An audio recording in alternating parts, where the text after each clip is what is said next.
They are down by about 4 points in the sample of wards where we've been collecting the detailed voting figures overnight, and down by as much as 6 points as compared with last year. So don't let anybody run away with the idea that the Conservatives haven't suffered a loss. They have done, indeed. They've now lost 120 seats. And indeed, the news has just come through that not only have they lost Wandsworth and Barn in London, but they've now also lost Westminster, which was perhaps a council they would have hoped to hang on to. And the truth is, therefore, the two councils that back in 1990 that were saved by the Conservatives, Wandsworth and Westminster, that helped to save Margaret Thatcher's premiership, at least for a time, have this time finally fallen.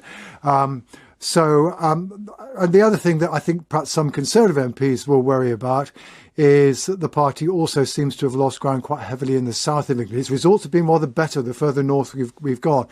But of course, lots of Tory MPs have their seats in the south of England. Right. And then as far as Labour is concerned, not quite as well as they would have hoped? I think that has to be said. I mean, the Labour Party has been wanting to argue throughout the night that these local election results clearly demonstrate evidence of progress.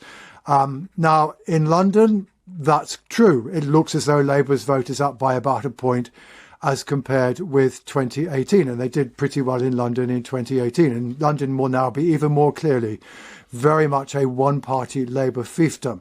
But outside of London, as compared with 2018, when the seats were last contested, looks as though Labour's vote's actually down slightly.